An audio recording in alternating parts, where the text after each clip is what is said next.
and they usually the microphone's on top, and he's like, Line up.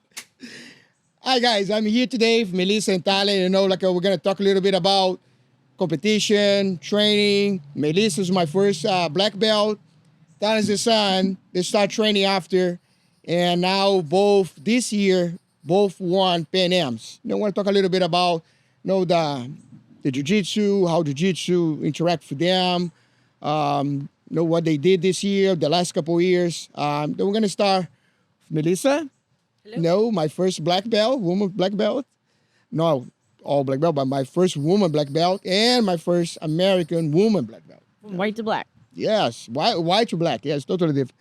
From maybe somebody already come as a brown belt, blue belt. You know, she's white to black. And I was talking about the beginning. You know, I remember you came. You was in the gym. We kind of stayed there for a little longer for the first gym. Why you decide to do martial? Because before it was martial art, not jiu-jitsu, but did a little Muay Thai as well. Yeah. I started because I always did team sports, and I was a mom, and I didn't know anybody in town. I needed something, and my brother had mentioned something about MMA, and I was like, what is MMA? I don't know. I'm going to look at if there's anything here. And I looked up some gyms, and I think at the time it was just, what was the one? Forge? The Forge and you. And I looked at the Forge, and I was like, I don't know what that is. And then I went to your website, and you just scary MMA picture.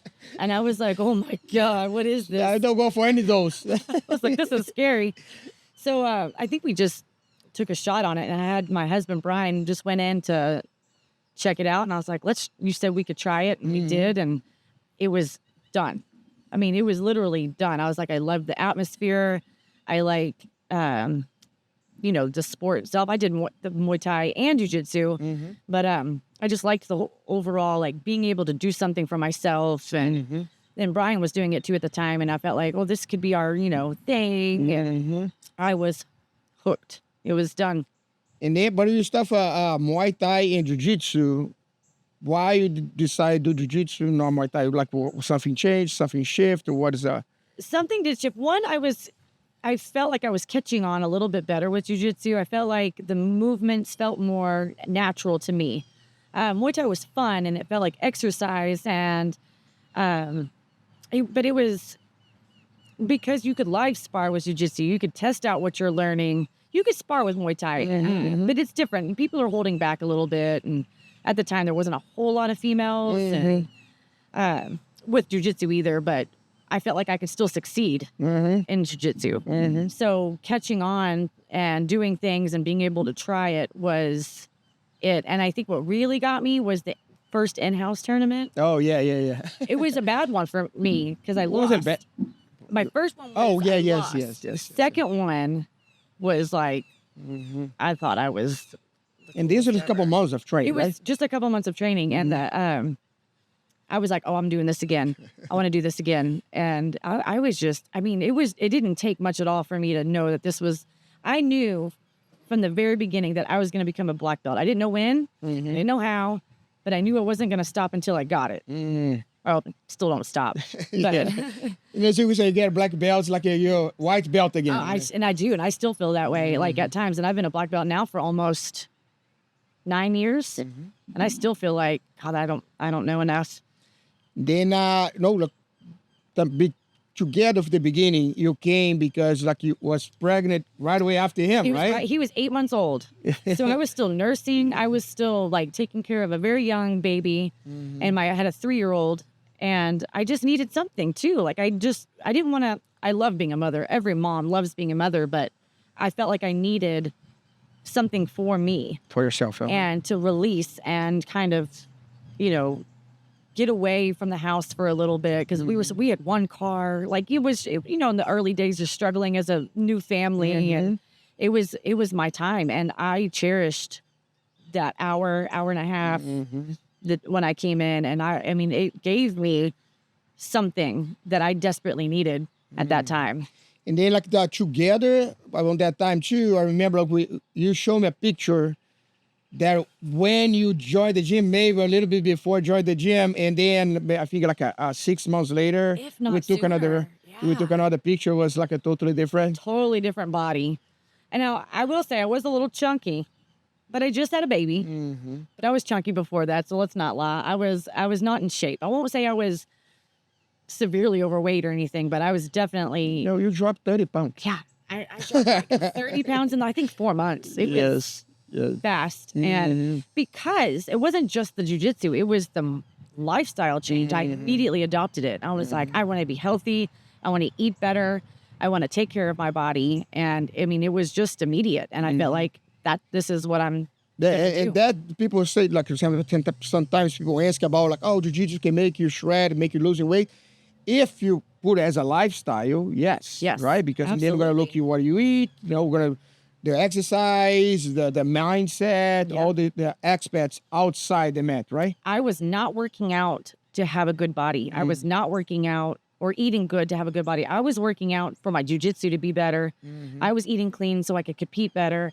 It just changed my overall health outside of the gym because I just shifted to, doing this for betterment of the sport, and then obviously I reaped the benefits of being healthier and being active. Then now, like when Talent, how old was when you start? I was 3. 3 years old. 3 years old, man. That's awesome. And then like for you, it was like just kind of, you feel as environment should be good for putting him there. You was helping the class, right? Yes, I was helping with the little class, and I had both my kids join. I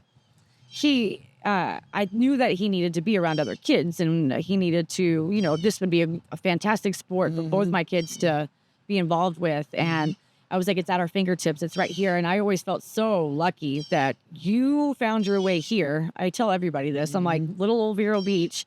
We get a Renato. Like, this is crazy. People call like I remember one of those chats. People, what are you gonna do in Zero Beach? Because I say at least gonna have jiu-jitsu now. Yeah, at least we have jujitsu now. Because I say it to everybody. I was just talking to somebody about it. I was like, he planted here. We are so lucky. But I knew it would be good for him, and it wasn't going to be a pressure.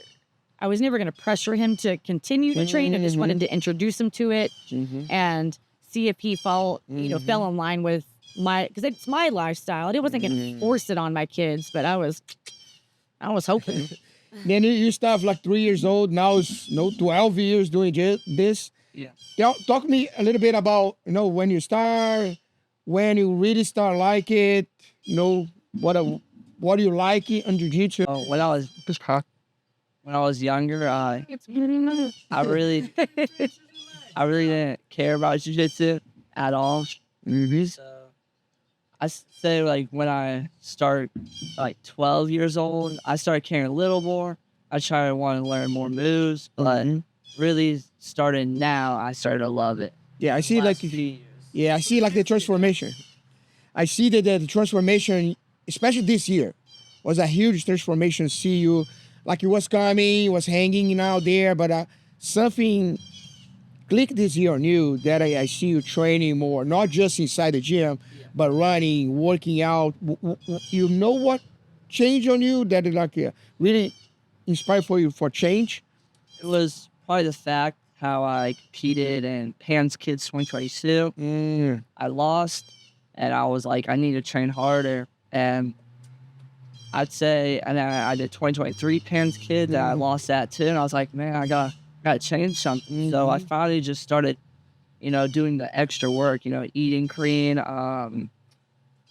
training 2 times a day, 3 times a day, studying, all of that. So, That was awesome. yeah, that's when I started really changing. And then this year, like at the beginning of the year, from preparation, you won the Pans. Now, about compete, I think last year you competed a lot, like did a couple super fights, but you start doing more. I think that was another change for you too, because you put yourself more there, and then you have a couple of losses, but and then you start having a path of winning that you grow a lot, right? Yeah. I competed like 15 times last year, Wow. 3 super fights and the rest tournaments. And I feel like that made me really comfortable. And you will always still have the nerves, but I feel like I've gotten a lot better this year about controlling them because I competed so much. Yeah. And you think that because I know outside jiu-jitsu, you do wrestling and conditioning, you think that helped you? Yeah, I think wrestling made my cardio 10 times better because we ran a lot, we pushed the pace. It's a different kind of pace in wrestling. Wrestling, you just go, go, go. So I feel like that made me like my cardio a lot better. Awesome. And then the weight, like if you, what are the maybe the benefit the weight brought to you? The weights, no lifting weights, yeah. I feel like it made me more like explosive, more powerful. My strength and conditioning coach, Anthony, he really knows what muscle groups to hit on me for a jiu-jitsu athlete, for a wrestler. And I feel like I can really, I feel it helps a lot. Yeah, that's good when you have somebody that can guide you, you know, because a lot of people do workouts or do conditioning, but they don't know what to do. It's good to have a person that know the jiu-jitsu that can kind of direct the exercise more specific for you, right? Yeah. And yeah, I feel a lot stronger now. We do a lot of cardio too, explosive stuff to help my cardio, and yeah, it's really good. Awesome. Then now back to Mama. Your first tournaments, like we talk about the two in-house tournament, was your first, you can talk a little bit about your in-house tournament, but it was your first, Miami Open, I think was the first tournament that you did after that, right? That was, I say like all these things hooked me because I think I was just hooked from the beginning. But Miami Open was, I say to this day, it's my favorite because I've never experienced anything like this before. And I had zero expectations. I didn't know what was going on. I was a white belt. I think I've only been in training for, at that point, like eight months, maybe? Something along those lines. And I was like, I'll do it. Okay. And we had a huge team that year. Yes. And I think that helped a lot too. I mean, we had your whole entire association, I think was... I think we took third as a team, but second. I think so. Yeah. We were there and it was just so many people and everybody was watching everybody. And I went out there on these big mats and I had no idea what was going on. You've seen this probably over the years, so many people, those white belts, have no idea what to do when they get out there to shake the ref's hand. We don't know. I didn't know anything. And I went out there and was successful. And I was like, oh my God, I just won an actual, like legit, I paid to be here tournament. I want to do it again. Let's keep. And we have a trying. Good group of women. So Julian was there. We did. We had Jillian. Well, it was mainly Jillian, and then like maybe a few other girls. Yeah, but two other girls, like Julia Vasquez too. Velasquez. I got Vanessa would come in. She wasn't at our gym, but she would pop in every now and again. So she was great. She's the one that got me in my first in-house. So she was a blue belt though then, and I was training for like a day. But she was fantastic.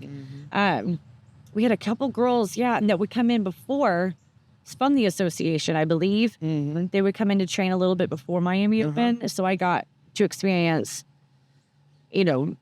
that and being able to train with them, and that helped prepare me for that. Then, Miami Open, you start winning a couple ones. By the end, we'll start making jokes. You're queen. The queen of Miami. Queen of Miami. How many? 13 tournaments? 13. I think 13. I don't even know at this point. I have to count them because sometimes some of them are double gold, so I don't know if weight absolute, yes. I can't remember. I have to look through it. You've counted them before? I don't know. Yeah. How many was it? I think it was like 11 or 12. I'm not sure. So between 11 and 13, we'll say. What's your fight that remember the most in Miami? Ever anyone like you're like gonna stick with or? Yeah, actually, it was a blue belt match. It wasn't even a match. It was just that tournament. There were two specific girls in there that my husband looked up because he was the one that I called him my manager, and he would look up the girls and be like, "Oh, and he was really cool because he would just be like, "You're fine, you're fine." Even if they were really good, he'd be like, "You're fine, you'll be fine." And I think I happened to look them up too, and they won a lot. These two girls, like they won a lot, and they were from really great schools. And I was still kind of new, so I don't even know if I knew really the gist of good schools and bad schools. But I saw these girls, and I thought, oh wow, like this is gonna be hard, and it was hard. It was good, hard, tough matches. And then I still somehow came through and won. And I remember feeling in that moment like, oh, well, I can do hard things. Yeah, but the training that we usually do here was... Well, it showed, and it showed that it was very different. And I remember feeling like I could hang with tough people. And I was so proud of that. Like, just knowing that, because I've always told people, you have hobbyists that compete, and then you have competitors that compete. And I felt like up until that point, I was probably hitting just a few hobbyists, and just I think I was that blossoming competitor, but I hit that blue belt girls, and they were good, and I did well, and I thought that was like such a prideful accomplishment for me. And then I remember one funny, I don't know if it was a blue belt or purple belt, that when you fight this girl, before you fight, the girl licked her hands. Yes, there was a blue belt. Blue belt absolute. This does stand out to me because actually in absolute, I think this was the same tournament. I think I got gold in my division. I think I got silver because the lick hands girl got me. She got in my head. She was scary. But a previous match to that was a big, strong girl, and I beat her by submission. And I remember like coming off the mat, and I was like, I just got a submission, because I don't think I'd ever gotten even a submission in a tournament. I think I was always points or something, as a points player. And I was so happy about that. And then I go to this girl who licked her hands. And She's like, was not there. She's like, and then I saw she's kind of stopping. It worked. It's like a mind, like an old man. It worked. I was like, she just licked her hands, and now she's gonna touch me. Like, how crazy are you gonna be? Now, Tali, for you, before you go to the big tournaments, like, what's the beginning of the tournaments? How you like it? How you deal for the beginning of your competing? Yeah, I did a lot of tournaments in like around our area, so like I did a lot of new breeds and stuff, and I lost most of them, but yeah, it was good. I did a lot of like world leagues, mostly some in-houses, and yeah, it really was good doing those little tournaments to lead up to the big ones. Then when you remember your first winning, like winning not just a match, but winning a tournament? Was your first tournament that? I think I did. Sure. It was a world league, and I fought the kid before, and I lost to him, and I came back, and I was like, I'm gonna beat this kid. And I the same tournament? You lost to him the same tournament? No, because sometimes have the bracket that you. And I came back and beat him, and I was like really happy, and that was like my first podium tournament. Yeah. That was the first place, awesome. And then, how much the super fights, help you, because I think super fights like it's totally different event, right? Yeah, I was like, the super fights made me a little more nervous because the ones I did were cage fights, so it was like we got the music playing, and it was like walkout, and it was nervous. It was just like the atmosphere was like different, but I feel like conquering those made me like a lot more confident doing like the bigger, like just not super fight tournament. Yeah, because like super fight, you is the show. Yeah. Right? But when they have the tournaments have a lot of matches going on, but that one's everybody look at you there, right? For sure, yeah. It was like really nervous, but like when you won, it was so much better because you're in the spotlight. But yeah, super fights made me a lot more confident. Awesome. Then now back to the lady. Black belt. Let's talk about black belt. Not black belt. Let's talk about the Pan Am's events as a blue, because you kind of know. Yeah. Your journey on the Pan Am's on the Pan Am's. Yeah. Pans was, I think my first Pans, I went pretty soon after I got my blue belt. I believe it may, for some reason, I think it was 2012. That was the one who was you, Abe, Siraj, that was Worlds. Oh, yes. Yeah, it was in the pyramid. Yes. Mm-hmm. But I think that same year I did do Pans, and I think that may have been my first. And that was my easiest one in the fact I lost, but no pressure. I didn't know. what was going on. I understood that it was a very large tournament, but I didn't put any kind of pressure on myself for it. Just prepare, just train, do my best, and go out there. And I think I got third in my division and second in absolute, which is not terrible, not a terrible showing. But I felt good about it. I felt good about the whole trip. Then I think the next year I had my purple belt, and No, you won a blue belt too, right? I don't think I won it blue. I think I won it purple. Okay. And then not even brown. I think I got silver at brown, and then I've won it 4 times at black. That's 5, right? I'm trying. I'm trying to remember. Yeah. I'm getting there. But there was a journey in all of that because I think my first year doing it as a purple belt, I won, and I did very well. My second year as a purple belt, I missed weight. I remember that. And that was 0.4, 0.2? 4 pounds. Yeah. I remember run outside. It's like, oh, it's like, you need to run. I was running. I was like, cut my hair. I was like, tear the patches off my gi. I was trying to do anything. But that moment needed to happen. We're all mad about it. And I was so upset and depressed. I mean, that I messed me up remember like that's mentally. like, oh, now it's like this. Sometimes stuff like this can move your head in 2 different directions, right? Oh, yeah. And at first, I think when I was with you, I was like, yeah, I'm going to get better. But at home, I was like, I felt like it was the end of me, and I was so embarrassed and so disappointed in myself that I didn't make it happen. And, but that was a hard lesson, wake up call type thing that I feel like that's kind of how I thrive, if that makes any sense. I kind of need those hard lessons for me to really like get myself back together. So I did. I got myself back together, figured it out with help from you and, others in the association and things like that. And I got it back together. And I think when I competed at brown belt the next year, I was like 3 pounds under because I was like, I'll show you, Scale. I'm making weight and I can do this. And I had to prove to myself that I could do it. And if I did it right. And what's funny is I did it right then, but I've even gotten it better now. Like it's even easier now because I think after that I went up in weight. Yes, for a couple of years. And I was telling you to drop back down, go back down. And I finally did. And I did that the really right way. Or maybe maybe all of it was right, but I've done it in a better way to where there's no cutting really involved. There's a little bit, but but you asking for help for nutrition as well. Yes, right? I asked for help and it helped a lot.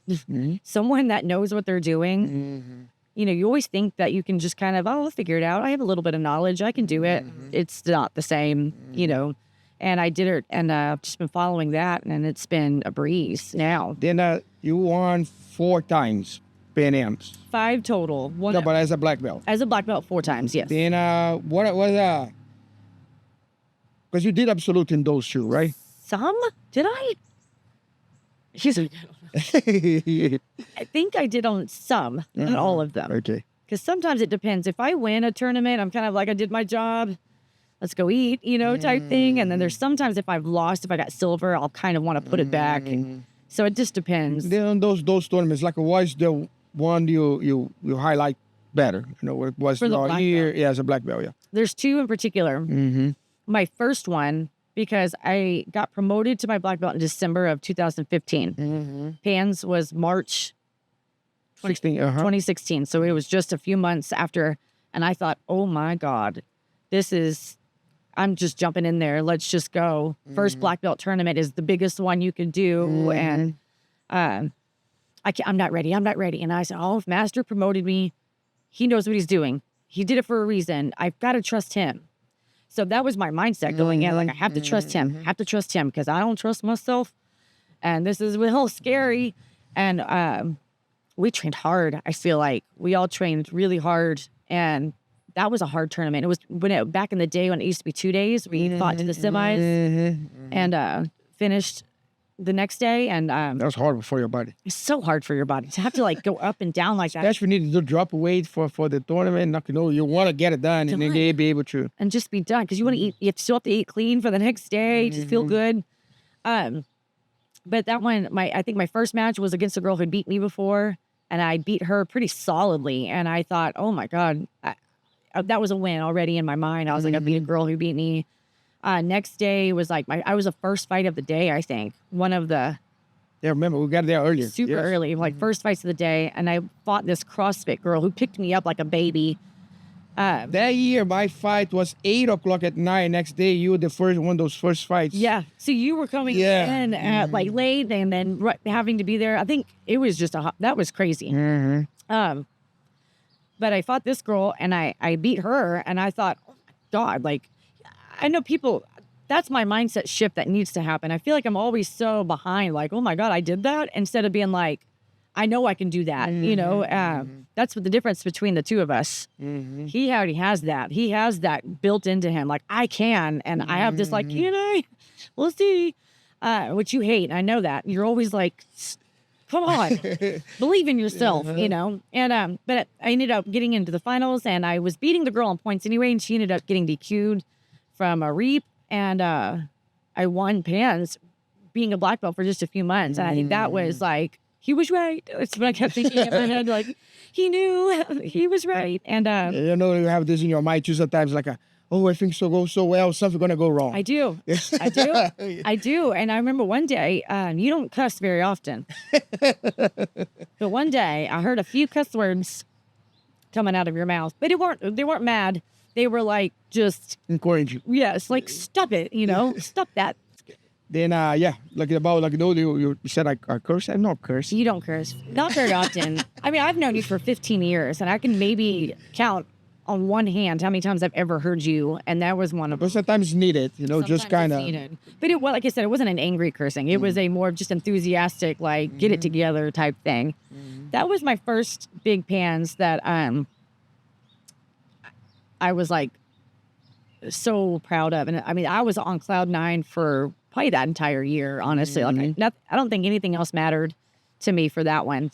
The second one that stood out to me was this year's, for several reasons. One, that we got to share kind of this experience together. But two, last year I had surgery from a pretty devastating knee injury, and recovering from that, and, you know, rehabbing and getting back to training, the mentality of, you know, not being too afraid to train and things like that, coming back, and then not only just being able to be there, but to succeed and do well was everything to me.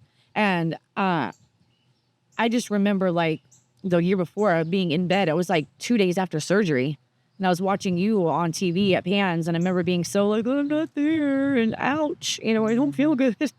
And then the whole 1 year later, I'm there, and my mindset for that was, I'm just so thankful that I'm here. I didn't care to win. I mean, obviously we care to win, but because I'm competitive and I do have some little bit of an ego that I want to win, but it wasn't top priority. I was just like, I can't believe I'm here. And it was also in March, so I hadn't even been training fully for just a few months, trying to get my body. We're still talking about, well, maybe, let's see, we're going to do it. I wasn't sure. Yes. I wasn't sure. And I just signed up and was like, whatever, you know.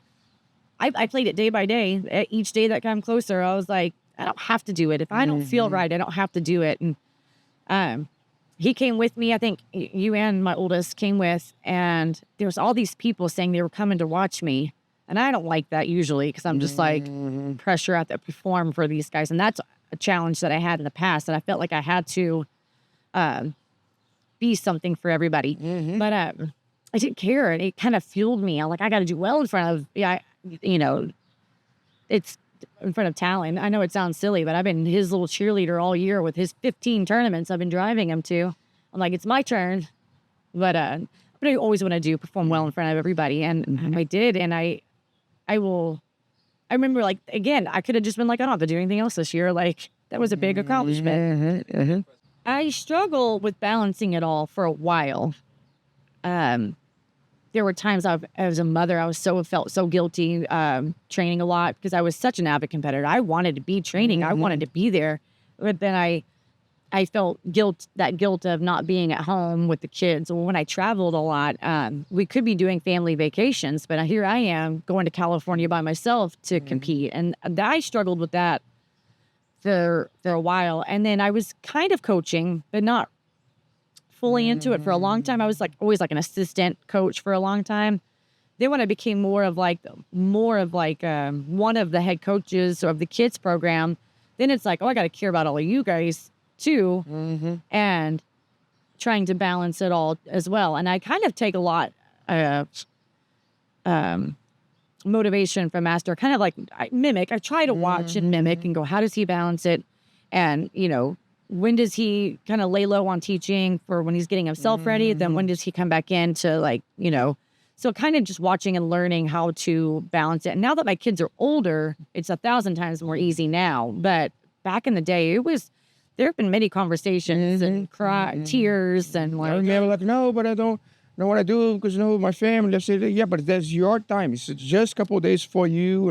And it was true. And I did need that. And I think mothers do that in general. They think they have to be at their kids' beck and call for anything all the time. But that doesn't make them resilient and learn how to. And then it's just like, I don't know, like you go in there, do for yourself, make yourself better, and then you can be a better mother. Absolutely. Absolutely. And it makes me a more confident person. Or if I didn't do well at a tournament, it makes me have to reevaluate and show you hard things happen and, you know, things like that. So I think it all works together, but balancing it was hard for a long time. When I was younger, I really didn't care. I was like, when she went to jiu-jitsu, I was like, oh, I don't care. When she won, I would come home with medals, and he'd be like, okay, cool. Like, and just... I really started caring, like, when I started caring about my jiu-jitsu. And, I started caring about your jiu-jitsu, and when you won, when you lost. And, I'd say when I started, like, caring about jiu-jitsu. And how's that now was that knowing this and you start caring more and doing jiu-jitsu and then start having more love for jiu-jitsu, what this between you two, how you feel the connection is how is that? I feel like it's really good. You know, we help each other a lot, like bring out the mats, you know, we get extra drilling. When I was wrestling, she'd wrestle with me, and she doesn't wrestle at all, but she would do it with me. When she get ready for pans, Master Worlds, we ran together. We do everything. He ran. I slow jogged. Yeah, I know you guys have this routine like during the week too. You guys drill like two times a week? We try to get Fridays too sometimes. So sometimes we get 3 days a week. Awesome.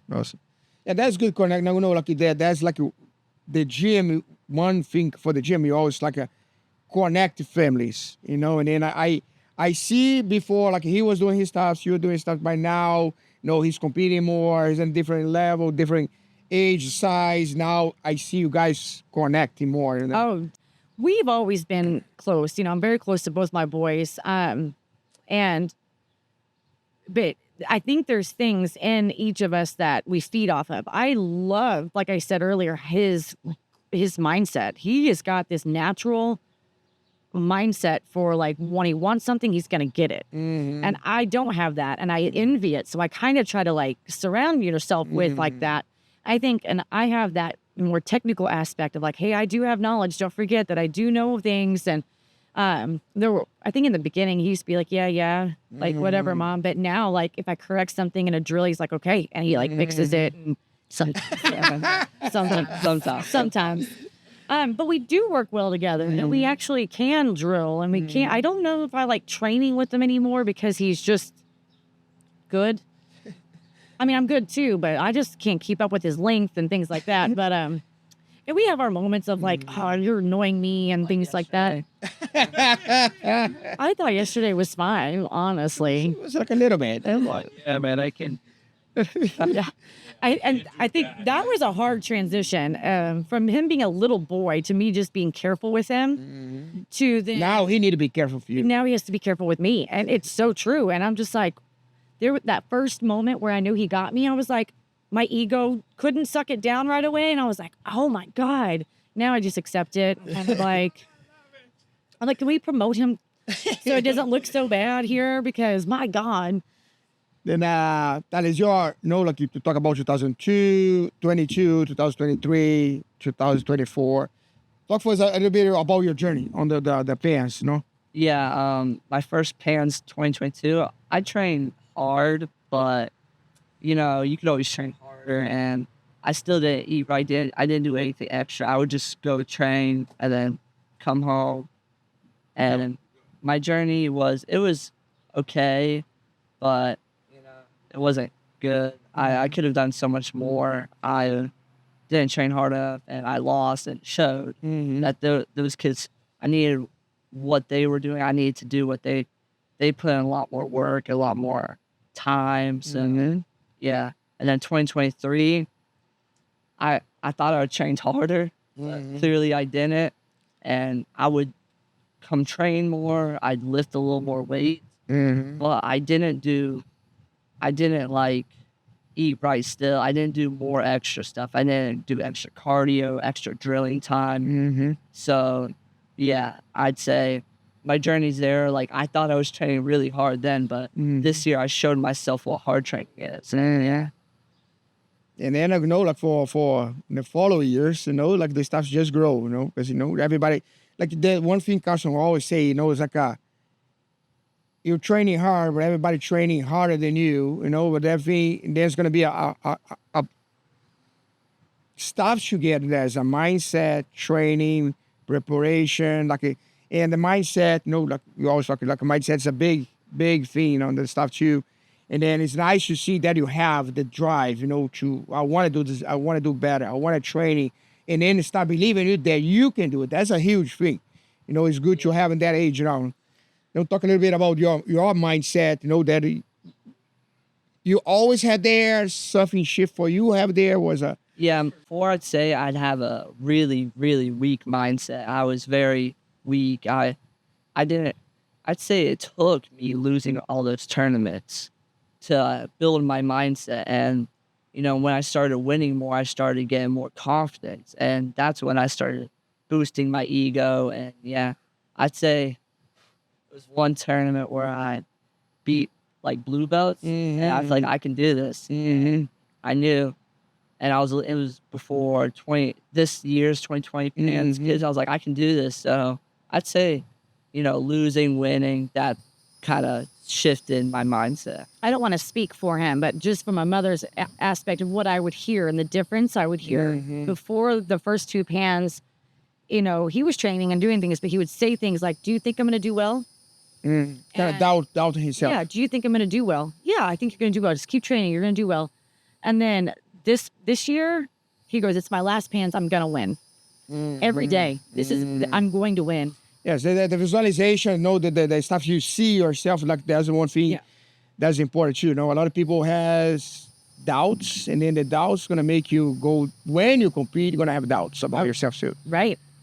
I just watched this transition, and as a mom and as a competitor, I was like, oh my gosh, like, you don't know if we're gonna win. What if these kids are, you know, really tough and things like that? But his mindset was, I'm going to win. And then I remember, like, he started winning, and then we have the conversation, and I spoke for him a little bit, like, be careful, don't, you know you can do better, but you're not the best yet. You know? Right. Like, and you always say, I'm training hard, I'm preparing myself, but everybody prepared themselves there, you know, and you know what else I can do. But that's the stuff you need to always constantly watch yourself to don't, and I did. I lost 20 because I think, I have been training for Pimenta, Italy, and now I'm good. Like, I can beat everybody. Then by then I lost the final because I think I can do whatever. Then if the time's gone, and then I did it. You know, there's important, like, the mindset to always balance, you know, to have the balance on your mindset to, I'm good. I can do better, but I'm not that.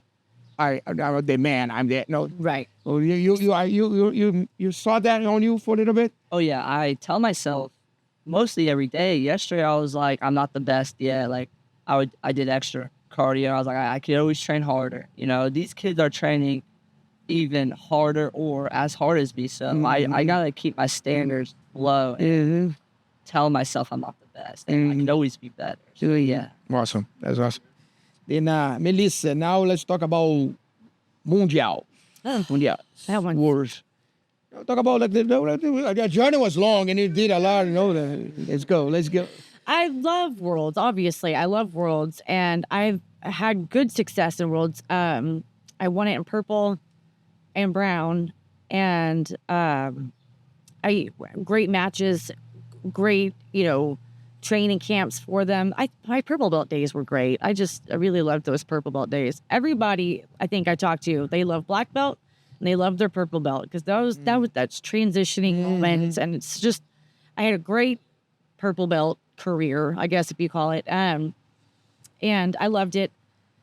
Won it at purple. I think I won it 2 years in a row. So I won it at purple, won it at brown. And then when I got my black belt, I was, ready. Like, let's go for the challenge. Let's do it. And I've done it five times as black belt. I think so, yeah. And I've gotten silver every single time. Every single time. Doesn't mean that I'm bad. Getting silver is still, an accomplishment. But it just means that I need to, there's these little details that are, I'm not, connecting or things like that. I know that one in particular, the one before my knee, the hard one, the one that I shouldn't have gotten silver at. I'm going to be honest on that one. I didn't perform well. I didn't showcase my jiu-jitsu that tournament. How I got silver, I really don't know. But you had a really hard talk with me that day. Yeah, it was over half an hour. It was a long talk of me just sobbing, crying. I was frustrated, and everything. And you told me a lot of hard things that no one wants to hear. But like I said, I think that's how I work. I feel like I have to get to that bottom place, and then somebody being like, "Open your eyes." And yeah, because like that one thing for that tournament, I saw you before, and it's for my mind, it was now I need make she see. Yeah.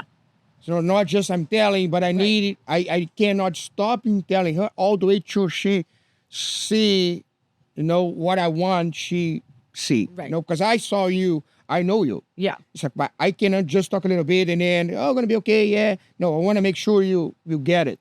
I had to understand it. Yeah, we talked for 30 minutes or more. Or more.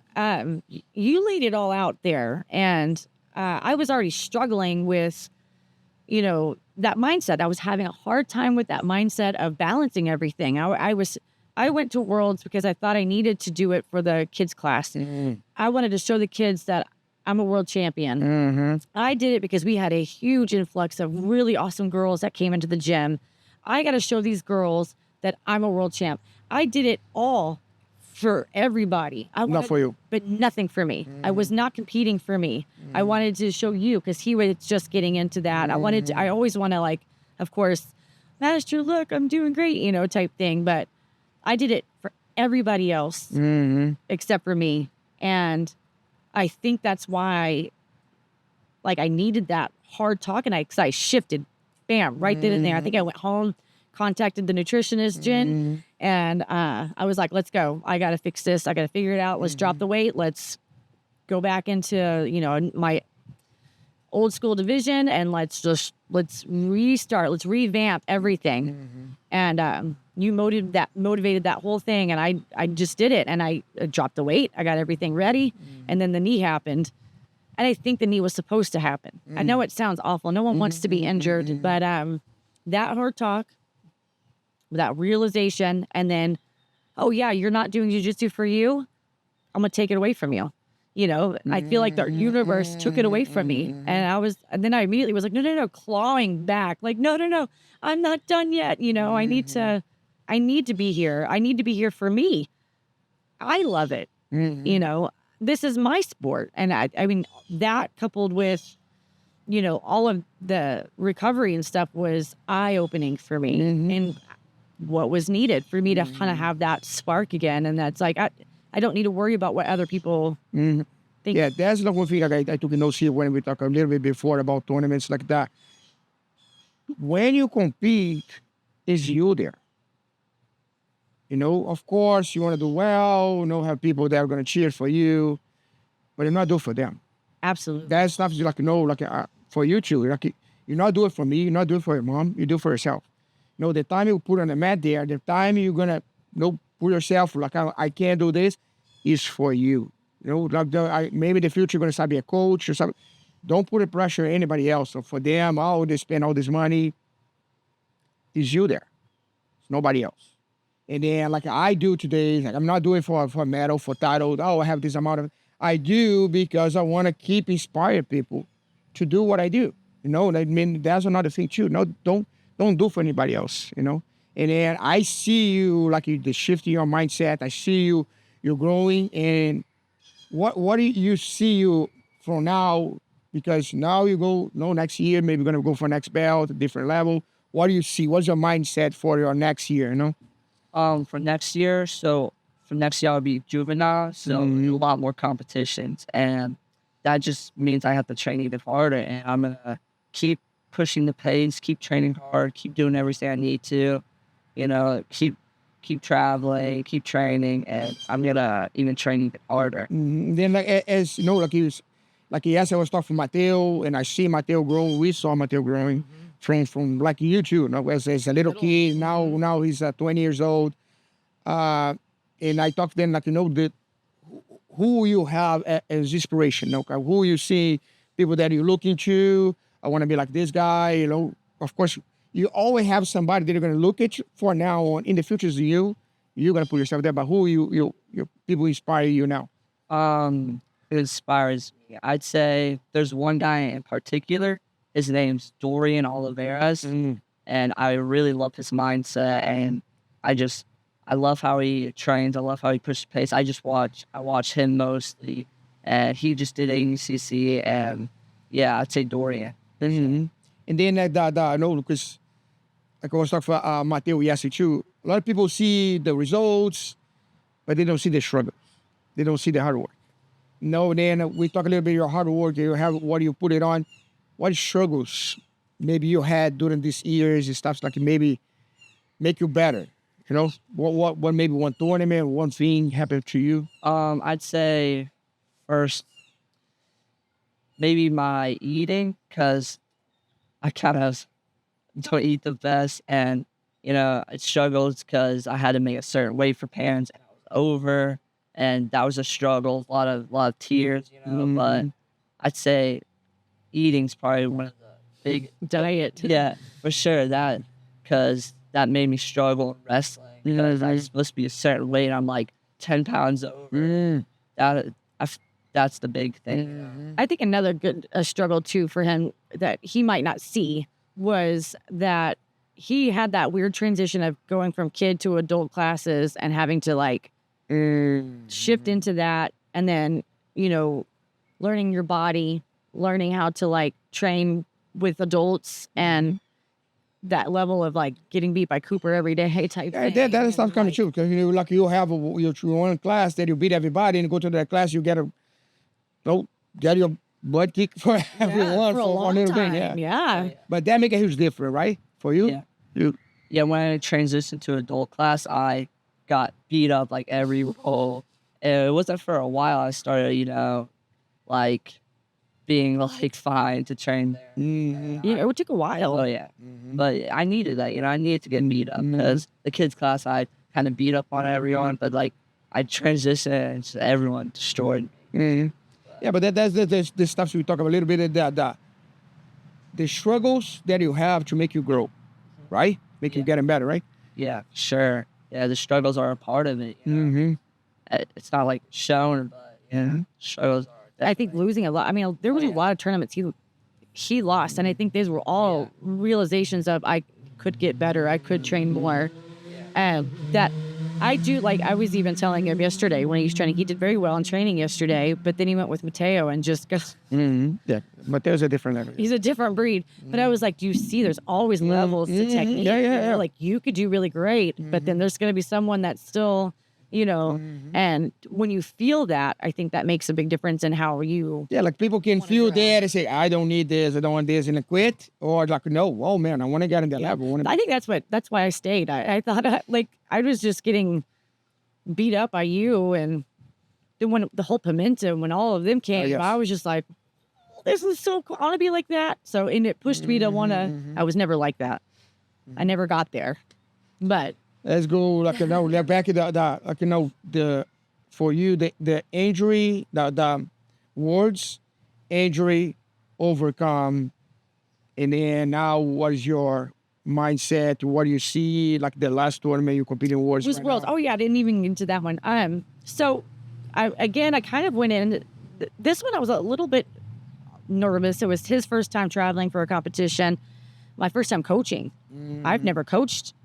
No, you have a help coach, but not be the coach. The coach, yeah, in a different state, you know, having to make sure the kids are okay, and thank God I was first. I was happy I got me out of the way, so then I could, you know, then focus on because you make me wound up too when I watch you compete, and because you know it's like, oh, you want to do good anyway. So you know, I was just happy to be there for the competitive mindset, but at the beginning of that day, I felt really weird, and I was like, "Oh no!" I felt myself shifting to negativity and shifting to, I don't know if I want to do this. I don't want to be here. This is hard, you know.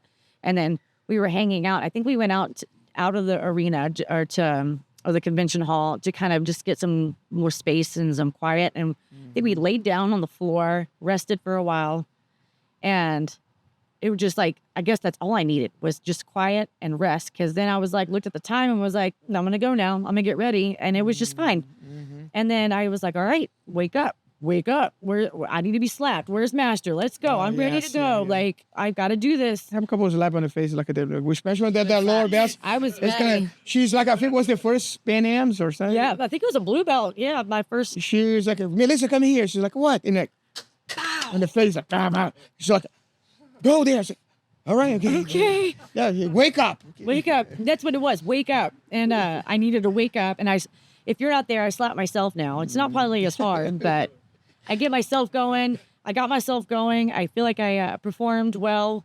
I won my first match, and I do see it now. I think I played it too safe, and I was so calm and like collected, but I was like, dang it, what I wanted to do in my jiu-jitsu is to get to that aggressive and next level, and I didn't. I still won. Yeah, I remember I was on the side there, they look at me, it's like, yeah, like good, I'm fine. Okay, I'm winning by 5, you know. Yeah, but I was like, dang it, why didn't I show my aggression? Or, you know, that's what I wanted to evolve. It ended up being fine, and I was also kind of balancing it for 2 more fights. I thought I had 2 more matches after that. Then I waited. My next matches didn't show up, or either one of them didn't show up. So I was in that weird wait stage. I had already cooled off. I had no warm up again, and they're like, go to the finals. And I was like, all right, I'm going to the finals against the #1 girl with over 2,000 something points in Master 3. She was a phenomenal competitor. And I'm talking about her for a while. And right there. I performed well. And I got second again. It's hard to swallow sometimes, but I did not leave that mat unhappy. I was unhappy, like I said, but I wasn't devastated. I thought this girl was honestly going to destroy me. She is aggressive. It's her style is my kryptonite style. Like, I'm a very like technical, like I'm a waiter. I know, like I counter fighter type thing. And she was a female Master Renato, and I was terrified of this. Like, this is going to be embarrassing, you know, type thing. And I performed well. It was, I had researched a few things about. There's a little thing there that could not be the point. Right. And then could make a difference. Advantaged whole situation kind of got all messed up. Yeah, that's the one thing that need to be addressed in the IBJJF is you cannot let the fight finish in something coming as an advantage or point, because you look at the score there, I'm winning, or I think and then you hold yourself. By the end, if people come for extra thing that you didn't know, that you would know in the end of the fight. I would have changed it up. And I think that's what IBJJF should do, is if there's a discretion, they stop the fight right then and there, have your discussion, award whatever needs to be awarded, and then move on so that both parties are aware of the score. I had no idea the score until the end of the match. So the fight. IBJJF should reevaluate that. And I didn't know the score until and watching the video later, Carly and I think Talon knew, they saw it and they're screaming to tell me, but it wasn't registering. And so I think that needs to change. But overall, I felt like I performed really well with this girl that was a top, another one of those things. Oh, I can hang. I can still, hang with, these high level competitors. Now, was the shift need to be done? I need to be more aggressive and I need to finish fights. Then all that is what? Believing in myself. Yeah, I know. I need to believe in myself. I need to believe in my jiu-jitsu. And let's look at that. That's again, is that the mindset, that he said he has. I want to go there. I'm going to do well, and then go there and do well, push yourself. Like, and then now let's go, because the icon is almost the worst for kids. And then you did that, your first one, travel. It's like a lot of different experience for you. Talk a little bit about the whole event for us. The experience was awesome. It was amazing, except for the fact of but you never lose. Yeah. Learning. Yeah. I'd say I wasn't really nervous about the fighting. I was more nervous on the plane because this was my first time on a plane, but it was easy. It was just long and boring, but it was really fun to watch her compete, my friends, and it was their coaches. Yeah, it was so awesome. It was like there's so many people, and it was really cool. But the experience was awesome. Vegas is crazy. It's very crazy, and I had a big dinner. Let's just say, and I was like, we didn't have a scale in our hotel room, so I didn't know if I was over or under. So I cut weight in the hot bath, and then I fell asleep, and I woke up, got right back into the tub. Yeah.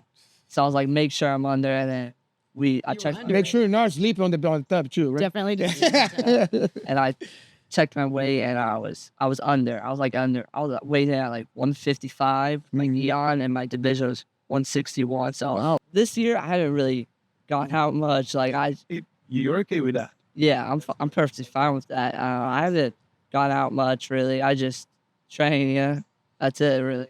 And what the experience you have, like the travel, like now motivate you to do more, right? Oh yeah, for sure. I want to travel like everywhere next year. Go to California, go to Vegas again. Sponsors, please. Yeah, sponsor. Yeah, guys. Some sponsors. Yeah, sponsor. Like I put it there, maybe European. Maybe we start putting it there. Could you imagine? Portugal. Yeah. Yes, like they listen then. Now is it gonna go over like that next year, or what are your goals? What do you have in mind? What do you want to accomplish? What do you want to change? The big goals I want to have is to keep pushing the competition kids. We did 3 gold medals this year, 1 silver, and I as a coach have never, I don't think we've ever we've medaled, but it was like the third place, like default type of third place medal. This time I had pretty much a lot of the kids performed so well. So I kind of want to build off of that and keep that momentum going. I don't care if the kids win or lose, just like, I don't care, but it would just be nice to kind of push that and try to keep that growing, or just keep the training and the motivation of it going, because those kids worked really hard. So that's a good goal. I want to compete more, actually. We talk about it. I don't want to do just the 2 big ones. As as a black belt female, it's hard locally. There's not a lot.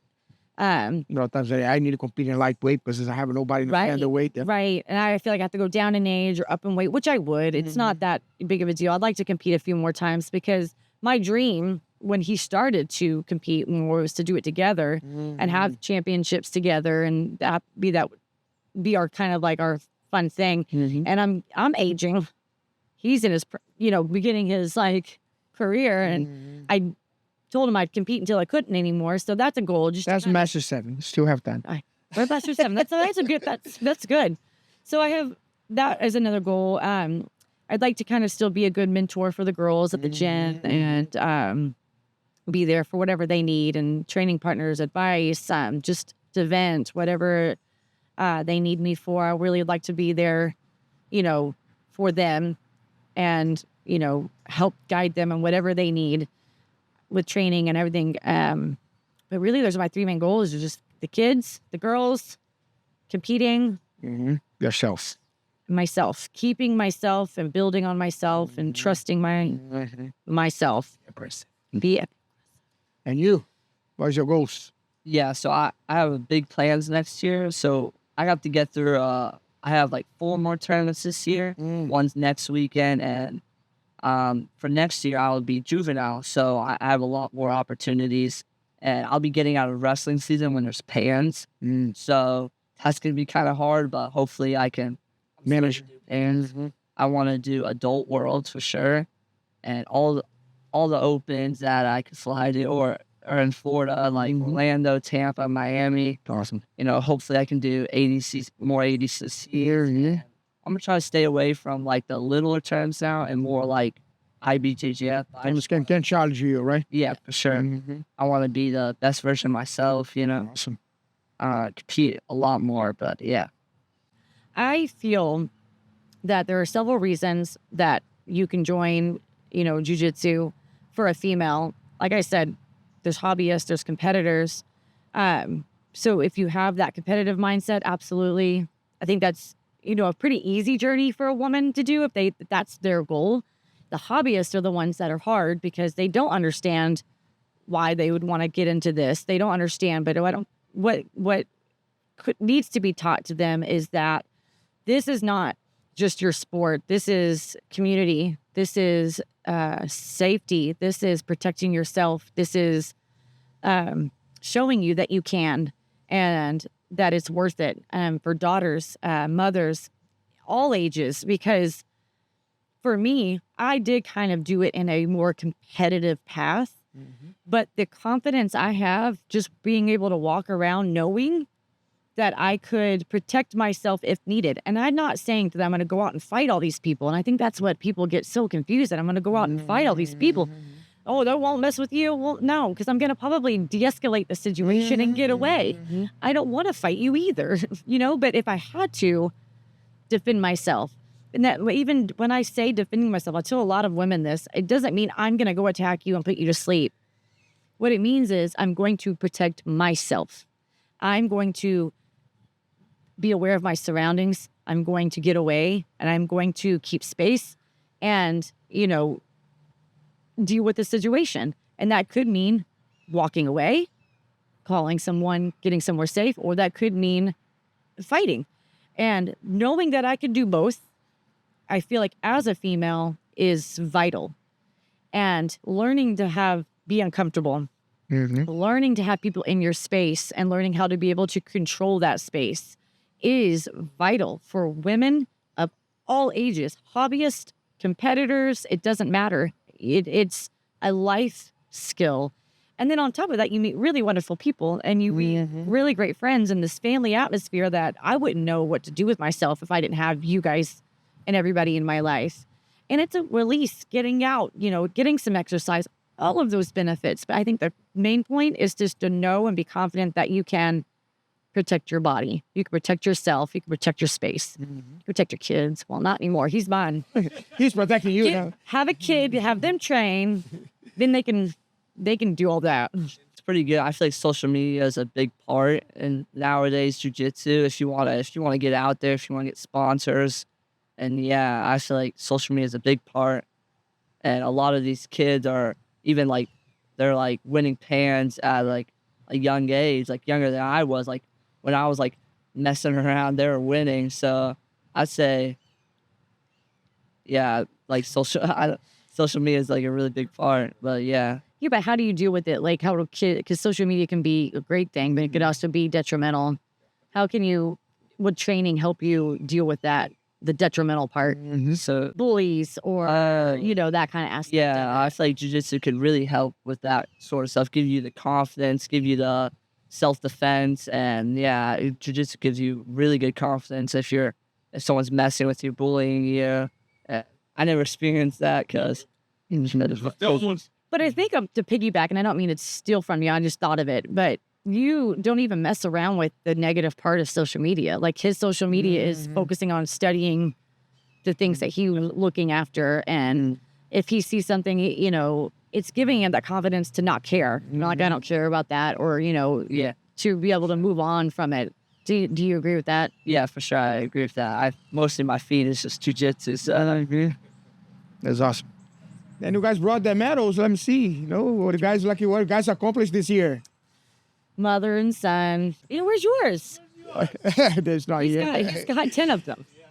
X12. Just find out this stuff. 12. I just find out what's 12 this week. Fingers. I find out this week because I went there to put the medals on the side, and I saw that I won 99, and I forgot about it. He didn't have any extra fingers. And then I know, guys. Thank you so much. Melissa, thank you, Talen, for the opportunity. I hope we can do this again. Thank you. Hope we can do this again. Yes. Maybe in the next couple of years, more medals. Guys, please help us grow this channel. Like, comment, suggestions. We need you guys. This is not for us, not for me, for Melissa, for Talen here. This is for you guys that we can share more stuff you want to learn, you want to see, message us, tag us, and we're going to help you with that. Guys, thank you so much. Thank you. Thank you.